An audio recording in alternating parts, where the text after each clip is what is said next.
most of you, well, quite a few of you are familiar faces, but there's some that are new to me in here. Sorry, it's been a long day. So I'm Joanne Bethlahmy. I'm a lecturer here teaching business strategy consulting skills. I'm also the Executive-in-Residence this year. And this is the third of 3 workshops that we're doing. This one is, as you know, is on changing careers, which frankly is a reason that a lot of people go back to business school, is to be able to do that.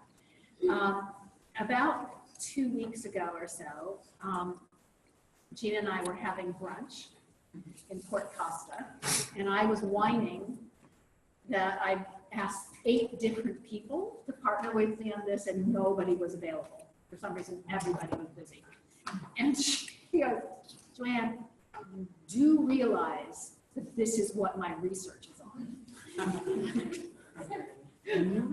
Yeah, I teach strategy, but I actually study career change. I'm like, oh, well, this is the reason why those other 8 people weren't available, because we were supposed to do this together. And the nice thing is, between me, and I'll let her introduce herself, though most of you know her better than me, is that both of us have, both, an individual working knowledge of what it means to change careers. She adds on the academic research point of view to it. I have the experiential also point of view. So it's kind of a really, thank God I said something at brunch that day. Thank God I whined, because it worked out very well. Complementary skills, yeah. And of course, most of you know me, I'm Gina Dokko. I teach more strategy here, but my research is about people's careers. I really think about the consequences of people's careers, and in particular, career change. So when you change careers, when you have a diverse background, what does that mean to what you're able to do? So we'll talk a little bit about this as we go, and I'll tell you why I became interested in career change as a research topic. Of course, it's because I changed my career a couple of times in a major way, and one of my friends once said to me, all research is me search. So it's all about me and my life.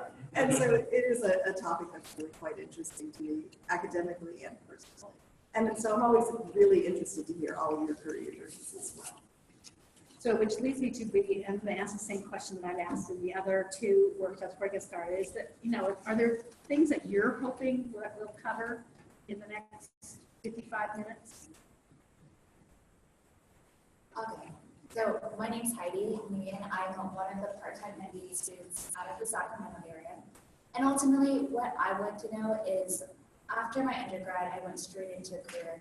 And in that role, I've learned a lot, but now I'm trying to figure out how to pivot outside of what I know. Just because when you go in from undergrad, you learn, you get excited, and then you kind of get to the point where you need to grow, but then who do you reach out to? What questions are appropriate to ask? What questions aren't appropriate? And then in regards to using your network, how do you use your network so that they don't feel like you're Well, this is okay? We're actually going to cover a lot of those questions, so that's perfect.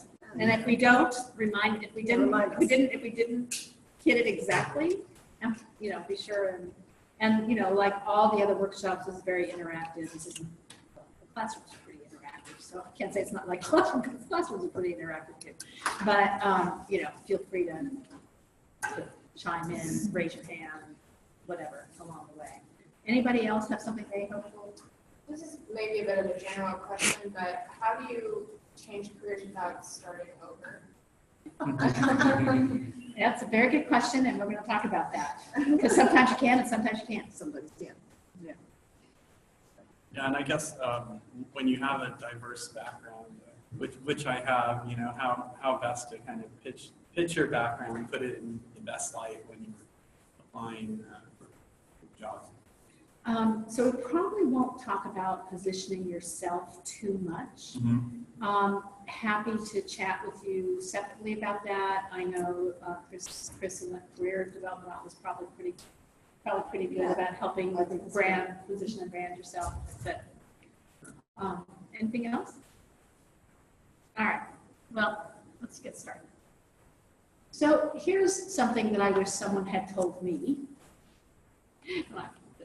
Is that the truth is your career is a 30-year marathon. It's not a sprint. I gotta get, I gotta get the next promotion. I gotta do this, I gotta do that. And you have all that fire in your 20s. But the truth is, this is a marathon, not a sprint. It's 30 years and 40 years, however long it is, and sort of keeping that perspective. And so given that, it often is helpful to have some internal goals. Here's some examples, and they are all exactly, I base them all on 4 different people I know. So they're actually real. She wants the titles and she wants really big money. That is very clear for her. The second one is someone else who used to work for me. She's also in her late 40s. She's currently the CIO of a company in San Francisco, but she's very clear she doesn't want to do this beyond 50. So she's setting up being on boards now, so she can just roll off and be on boards. The third one is me. I think though I don't think I could have consciously told you this was my goal, but when I look inside and go, what, realistically, how would I describe myself? I was always, what do I want to do that's interesting and that kind of reflects who I am? And by the way, I want to be comfortable with money. I'm not willing to be a starving artist to do it, but I don't need to, be a $1 billion, startup person. So that's, I would say the third one is me. Fourth one is someone else who was at Accenture and consulting with us, and she made a radical decision that was very different from everyone else. After about 2 or 3 years in consulting, she and her husband moved to a small town, and she went into county government. And, we were all like, what? It was so off the trajectory that most people, but she thought it through and said, if I do this, A, I'm going to have time to raise a family, and B, I only have to work for another 20, 25 years. After that, I'm going to be able to retire on a pension, and I'm going to still be young.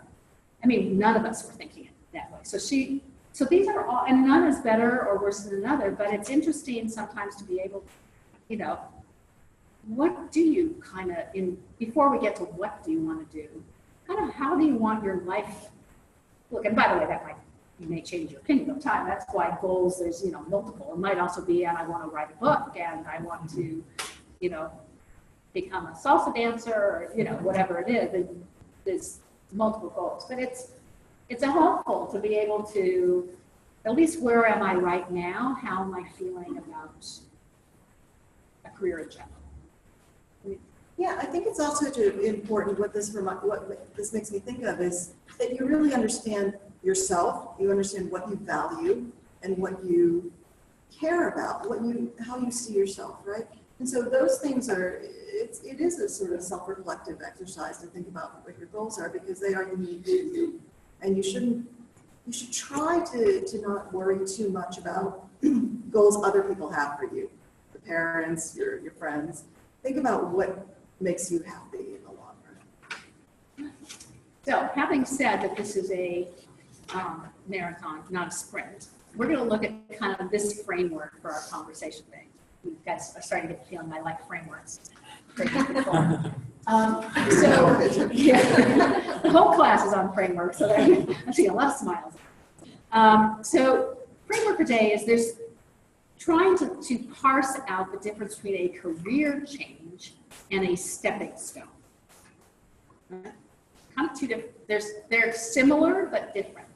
So using the bang as a metaphor for a career change, this is where you veer off and you do something that is completely different in terms of what it needs in terms of education or skills or the track you're on or the people and contacts that you'll be with every day. It very much looks like a complete break with your past. And it's almost always at minimum sideways and often down in terms of title progression. got to go back to the beginning. I'd say it's 80% go back to the beginning and 20% sideways. I don't know, haven't done the academics, but It sounds about right. that's about right. It sounds about right.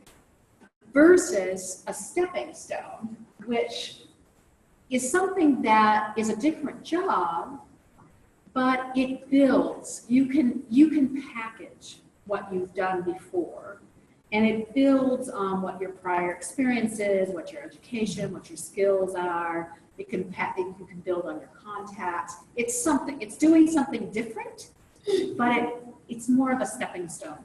And you're able in your interviews to be able to show a link somehow between what you've done before and what this is going to require. And this can be a sideways, in terms of title progression, it can be sideways, it can be down. Once in a blue moon, it can be up. I think you have to be pretty senior for that to happen. You prove yourself and they're going to take you on. I think typically this is a sideways or down for most people, but sometimes it's up. What comments, questions about this? Yeah, so that's the framework. So now we're going to have a little history. So we're gonna go through my career journey, and then Gina's going to go through her career journey just to kind of illustrate this and to bring up, kind of illustrate these principles. This was kind of fun to do, I have to say. Okay, so you get the little trip down a 35-year memory lane. So mine was one big career change and multiple stepping stones. I almost went straight through, which you could do back in those days. I only worked 1 year after college, and then I went right into graduate school, 4-year program, JD MBA, came out and became an associate at a very fancy law firm in San Francisco. About a year and a half in, and now mind you, I was this little very straight A student, JD MBA, you know, apple of my parents' eye, whatever. And a year and a half into my very first professional job, I got laid off, which was horrifying and humiliating. And I thought I wanted to crawl under a rock. I'd never failed at anything. I perceived it as a failure at the time in my entire life. Truth was, there was a recession, and they got rid of at least half of the, you know, the first year class. And so what I did at that point, rather than I could have gone to another law firm right away, I have other job offers right away, I said, you know what, I hate this. I hate it. I don't want to do this for the next 30 years of my life. I don't know what I'm going to do, but I'm going to take this opportunity to rethink my whole career. And by the way, this book was published a long time ago, so probably have any of you read Gail Sheehy's Passages? Very famous book. Okay, well, Quite an old book. Quite an old book, but I highly recommend it. In it, she tracks sort of the passages of people's lives, and it is extremely common for somewhere right around age 28, plus or minus, for people to radically change their lives, and in particular women. It's about the age where especially women tend to throw off what their parents expected them to do. And even people may get divorced from their first, you know, an early marriage, or they change careers. I was reading passages when I was doing this, and I got to that, I went, oh my God, I'm liking this book. I was right on schedule. So I did a big bang right here, and I went from being a second-year associate in a fancy law firm, and a year later, I was in Dallas being an assistant brand manager at Frito-Lay. But, by the way, that took a year. It took 6 months to figure out what I wanted to do, and 6 months to persuade somebody to hire me. Now, I say a bang. The truth was, I didn't have to go back to school. So it was sort of between a stepping stone and a bang because I already had an MBA in marketing. So I didn't have to go back to school to make this. But I did have to convince people that, you know, I was 3 years out of school at that point, that, you know, they should hire this flaky person who was a lawyer and now thinks she wants to be a marketer 3 years out of school. But I did. And I spent the next 10 years learning the craft of marketing in CPG. typically, and this is not the key learning years for me, it's not what I mean, but for me personally, in general, for most people, your 20s and your 30s are going to be the years where you're learning your craft, whatever that is. If it's consulting, or if it's marketing, or if it's being an engineer, whatever it is, it's content learning years where you're really starting to learn, know how to do what you are going to do, and you're starting to learn how to manage. At that point, and oh, by the way, this is sort of title progression. So I went from being an assistant brand manager all the way to being a director of marketing during this sort of period of time. And then I made another, this is where the stepping stone comes in. I said, you know what? I can do this in my sleep. I can do more, if I could do another brand plan, I can do this, in my sleep. I want to learn something else. I want to go into strategy consulting. And so I took a pretty deep dive in title, not in money, but in title, to go join Accenture and in their strategy practice. And I went from being a director all the way back to being a consultant. So you have to have, your ego has to be prepared to do that. The big, thankfully I was just so excited to be able to do this. I didn't care much, and I was making a bunch more money, so that was also really nice.